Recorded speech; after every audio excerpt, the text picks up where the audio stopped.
শ্রীকৃষ্ণের প্রেমের বাণী, ভালোবাসা আত্মার সাথে হয়, দেহের সাথে নয়। যা দেহের সাথে থাকে তা কেবল আকর্ষণ, যা আত্মার সাথে থাকে তা অনন্ত প্রেম।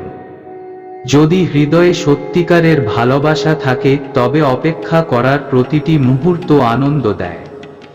ভালোবাসার প্রথম পর্যায় হলো বিভ্রান্তি, যা আপনাকে আপনার ভালোবাসার নিকটে নিয়ে আসে।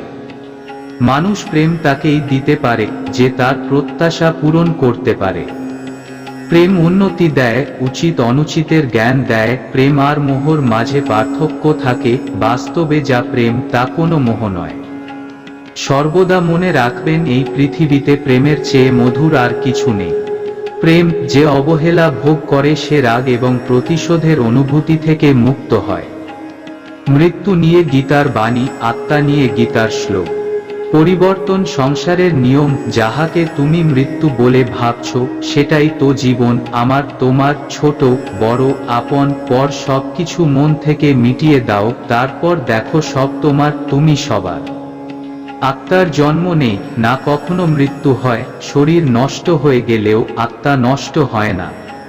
শরীর এবং আত্মার সম্পর্ক অগ্নি, জল, বায়ু, পৃথ্বী এবং বোম উপাদানে তৈরি আমাদের রক্তমাংসের শরীর। এর ক্ষয় হয়, শরীর অন্তর্ভূত, আত্মার কোনো ক্ষয় হয় না।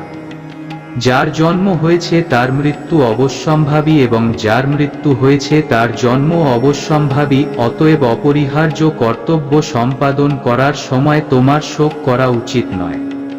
মানুষ যেমন জীর্ণ বস্ত্র পরিত্যাগ করে নতুন বস্ত্র পরিধান করে, দেহীও তেমনি জীর্ণ শরীর ত্যাগ করে নতুন দেহ ধারণ করেন। আত্মাকে অস্ত্রের দ্বারা কাটা যায় না, আগুনে পোড়ানো যায় না, জলে ভেজানো যায় না, অথবা হাওয়াতে শুকানো যায় না।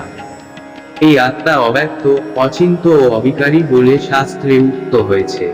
অতএব এই সনাতন স্বরূপ অবগত হয়ে দেহের জন্য তোমার শোক করা উচিত নয়।